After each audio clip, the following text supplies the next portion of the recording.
Hello and welcome everyone. Today we are gonna discuss about European Union. Who created European Union, when and why, and what positive or negative impacts it's had on European countries. Two countries actually had this idea to create this union. The first one was France and second country it was Germany. Because after World War II, Europe was completely devastated, especially these two neighboring countries who were considered as two most powerful countries in Europe as well. And they thought, well, we should put an end to these wars because otherwise there will be World War II, World War III, World War IV, and the wars will continue.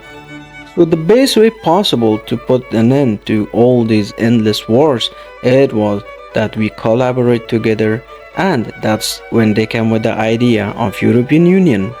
And they said, if you want peace in your country, it's very essential that your neighboring countries, they're also peaceful. So for this particular purpose, we should all get together and unite. And another reason was, as soon as the World War II ended, there came to exist very two powerful countries. One, United States of America, and another, Soviet Union.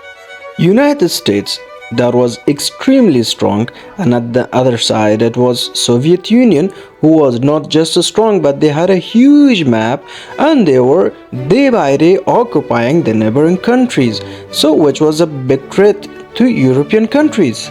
And what if tomorrow Soviet Union attacks European countries to force them to join Soviet Union, so they wouldn't have an option.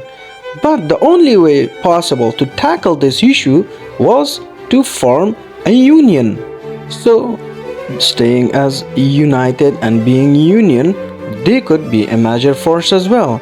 And the first time the person that came out with this idea, his name was Robert Schuman, who was former Prime Minister of France.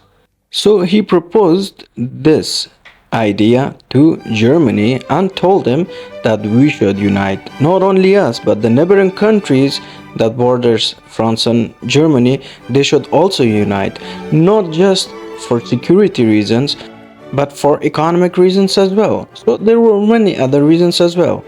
So for the first time in 1951, Robert Schuman proposed this to Germany, and they sat together and they signed the treaty in Paris, and the treaty it was named Traité de Paris or Treaty of Paris. And in this treaty, apart from security reasons, for the economic reasons, they said that we will do import and export of coal. Because mainly back then, most of the industries, most of the companies, they were run on coal, and the trains as well. So coal was considered something very precious. So very soon the neighboring countries of Germany and France, they demanded that since it's a very good deal and it sounds like a very good union, we want to be part of this union as well. So Germany and France, they officially give this treaty a name, which was in French CECA or Community Économique Charbon Atomique, that they would deal in coal, which was called charbon in French, and atomic energy as well. So they wanted to make some changes to this treaty. In Rome in 1957, they signed another treaty which was called Treaty of Rome, that these new countries that have joined the CECA like Belgium, Holland, Luxembourg and some other countries as well, it won't now be just about coal. We would do export and import of almost everything.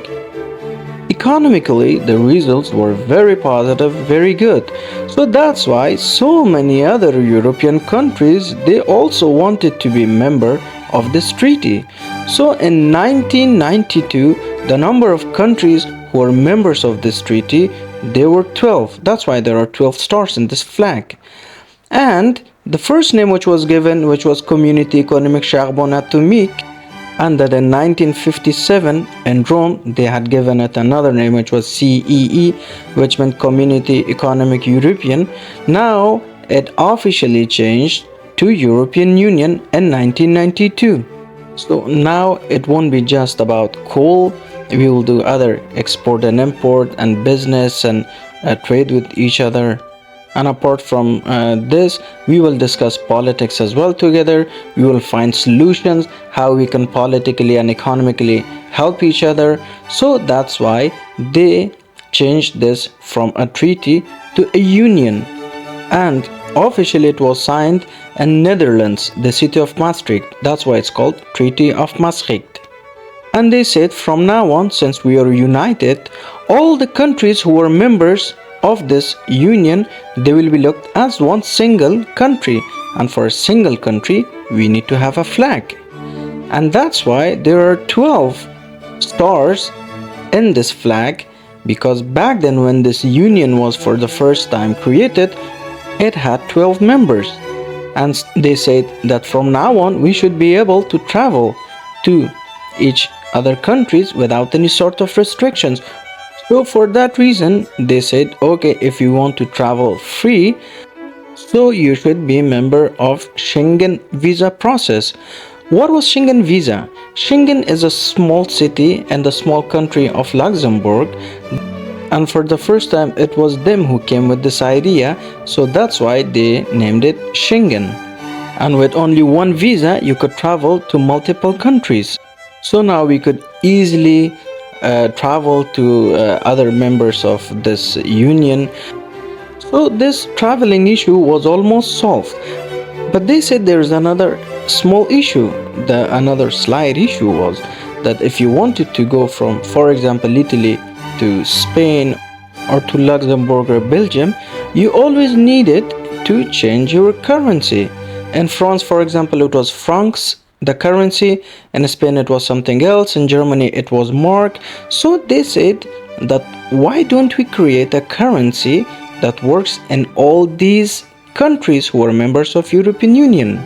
And since then there were so many countries in this union, there were no more 12 countries, and going to each country, exchanging your currency, it was a little bit complicated. So in 1999 they created euro, which was a very wise decision, and most of the countries they adopted this currency.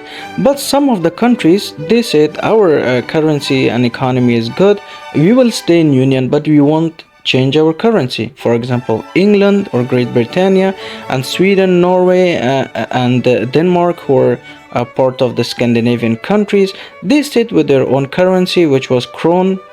But as of now there are more than 20 countries in European Union who use euro as their official currency. The currency issue was solved, which was a big issue, and now there were so many countries in European Union, and economically they were doing good, military wise they were strong together, and they said, okay, if you're like a single country and we are doing very good, for each single country it's necessary that they should have their capital and a parliament as well. So for that reason they had a meeting in Portugal, in the city of Lisbon, which is the capital of Portugal, and there all together they decided that the capital should be placed in Luxembourg, which is a small country between France and Germany, and the parliament, European Union Parliament, should be located in the city of Luxembourg, which is in France. Why? Because they say that France was the first country that they came with this idea, so the parliament should be there. And some people mistake Europe with European Union. Europe is a continent. European Union is just a union which have 27 countries, because in 2022 England they left European Union because of the migration issues and some other economic issues. They no more wanted to be part of European Union. So at the moment there are 27 countries in European Union, and in 2012 they were given Nobel Peace Prize award. Why? Because since European Union is created, there have not been major wars in Europe, and economically also they have done very good. So hope you find this video informative. For more videos like this, you can like and subscribe our channel.